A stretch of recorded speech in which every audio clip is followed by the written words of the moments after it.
आपण बघू शकता लोणंद नगरीमध्ये श्री संत ज्ञानेश्वर महाराज यांच्या पालखीचं आगमन झालेलं आहे आणि लोणंदकरांनी माऊलीच्या जयघोषामध्ये मोठ्या उत्साहात स्वागत केलेलं आहे। आज सातारा जिल्ह्यातील हा संत ज्ञानेश्वर महाराजांचा पालखी सोहळ्याचा पहिला दिवस आहे आणि खरंच लोणंदकरांनी माऊलीचा जयघोष आहे ते मोठ्या उत्साहात केलेला आहे।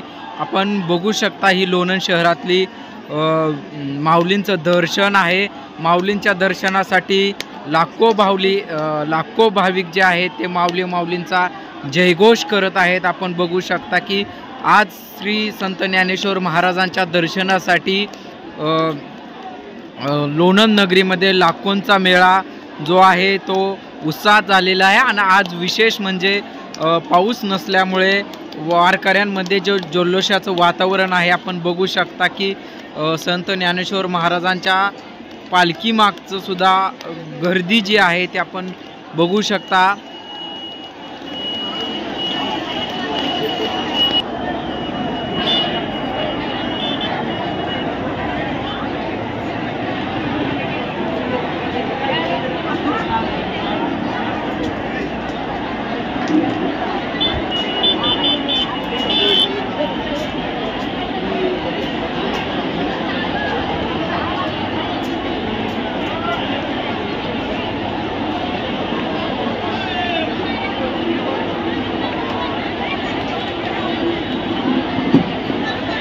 रामकृष्ण हरी।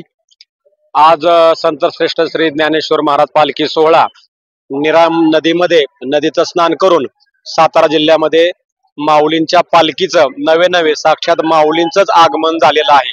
त्या निमित्ताने या आषाढी वारी निमित्त माऊलींच्या पालखी मार्गावर व्यसन विरोधी प्रचार करणारी ही व्यसनमुक्त युवक संघटना आहे। याच्यामध्ये प्रेरणास्थान हरिभक्तपरायण गुरुवर्य बंडा महाराज कराडकर यांच्या मार्गदर्शनाने 20 जिल्ह्यांमध्ये 25,000 निर्व्यसनी युवक कार्य करत आहेत। याच्यामध्ये हेही युवक अगोदर काही प्रमाणामध्ये कोणत्या ना कोणत्या कारणाने व्यसनामध्ये गुंतलेले होते, परंतु संत सहवासामध्ये येऊन गळ्यामध्ये पवित्र तुळशीची माळा घालून या लोकांनी व्यसन सोडून आपलं जीवन वारकरी संप्रदायाला आणि देशहिताला अर्पण केलेले आहेत। अशी ही काही तरुण मुलं आहेत। या मुलांच्याच वतीने या ठिकाणी हा व्यसनमुक्तीचा चित्ररथ आपण या ठिकाणी पाहत आहात। दरवर्षी या ठिकाणी पालखी मार्गावर पुणे ते पंढरपूर या मार्गावर आम्ही हा व्यसनमुक्तीचा प्रचार करत असतो। याच्यामध्ये तंबाखू गुटखा कात करतो आयुष्याचा घात, व्यसने सोडा जीवन जोडा, दारूत रंगला संसार बंगला, तुका म्हणे अवघे सोंग ते कैसा पांडुरंग, या उद्बोधक अशा संत वचने सांगून आम्ही लोकांना प्रबोधन करत असतो।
अजून पालखी लांब आहे भैया.